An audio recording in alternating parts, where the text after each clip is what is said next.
Badminton has brought Indonesia some of its finest sporting moments, including the country's first ever Olympic gold medals, courtesy of Budikusuma and Susi Susanti in their singles events back in 1992. Having added 4 more titles since then, the sport continues to be a source of glory for the Southeast Asian nation. And on Indonesia's 71st Independence Day this year, the nation kept the winning tradition alive in badminton when its top mixed tandem Tontowi Ahmad and Liliyana Natsir delivered the perfect gift at the Rio Olympics. We felt relieved and honored to fly our red and white flag in Rio on the day of Indonesia's Independence Day. Only now we're feeling the fatigue, because before, we were all tensed up during the competition and couldn't feel the tiredness. But once it was all over, suddenly the body was hurting everywhere. It was hard to believe we're Olympic champions. We sat down with Indonesia's latest Olympic heroes to relive their memorable journey. After successful campaigns in 2013 and 2014 that saw Tontowi and Liliyana clinch the world title and complete a hat-trick of All England wins, they were expected to go on to greater heights. But it wasn't to be. They suffered a devastating loss of form the next 2 years, mustering only a solitary World Superseries title at this year's Celcom Axiata Malaysia Open. A tough period, but they were determined to take it in their stride. Our previous defeats made us learn.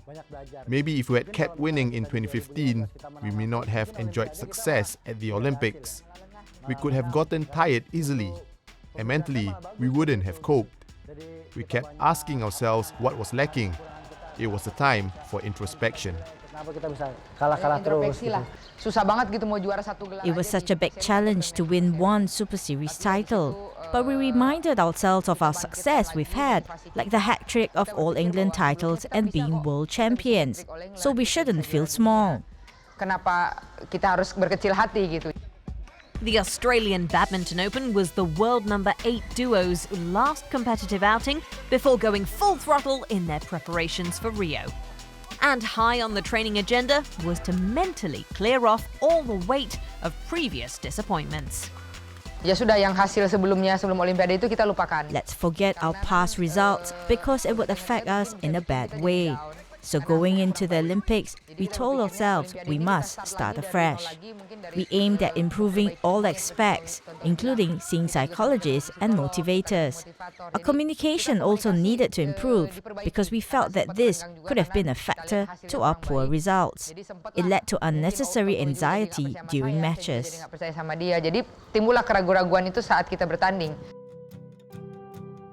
Before they knew it, August was upon them, and the Olympics were well underway. With more than a month of intense preparations under their belt, Liliyana and Tontowi began their quest in style, winning all their group matches without dropping a game. I was more excited than anything else because I knew I had prepared to my maximum, right from my fitness levels to my winning mentality. I was jumping to get started. So when the matches began, I was enjoying myself because I trusted in my preparations for the Olympics. The Indonesian pair was on fire.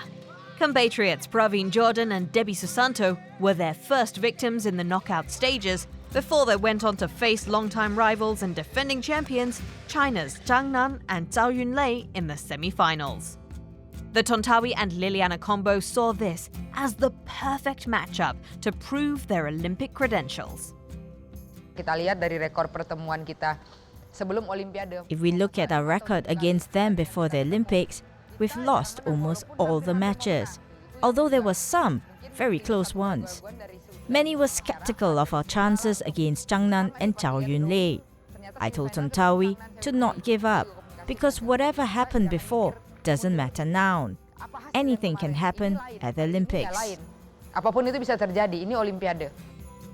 Liliyana and Tontowi silenced their doubters, putting their Chinese opponents away clinically in straight games. Then, they needed to overcome the challenge of Malaysians Chan Peng Soon and Goh Lu Ying in the final. Nerves started to set in, and the composure they had displayed throughout their Olympic campaign threatened to escape them. Saya sampai teriak-teriak sendiri nih. Saya jalan dari village itu. I would scream at random times. From the village to the hall, I would talk to her about random things repeatedly. I needed to let it all out. I didn't want to get too nervous.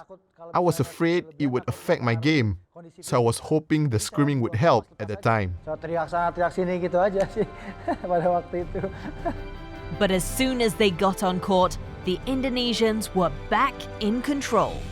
Grabbing the first game and on the brink of nailing the second, Tontowi and Liliyana knew they were about to enter sporting immortality. Saya tuh udah 19 dia mati. We were on 19, and when they lost another point, we moved up to 2012. I was jumping, but she kept telling me, it's not over yet.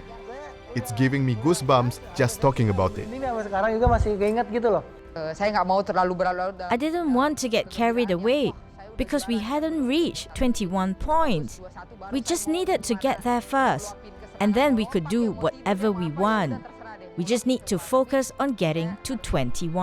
Fokus sampai game 21. They captured the championship point, and Indonesia won its first ever mixed doubles Olympic gold. Yang pasti terharu ya. Saya sampai kalau saya mengingat sampai sekarang pun saya masih. I feel so proud. Thinking about it makes me want to cry. All my sacrifices, the pressure, and expectations from everybody was incredible. So to stand highest on that podium, I knew I overcame it all.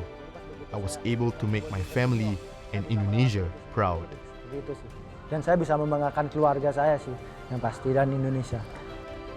Tontowi Ahmad and Liliyana Natsir's Olympic adventure is a riveting one. And it'll be a tale that will be told over and over in Indonesia for generations to come.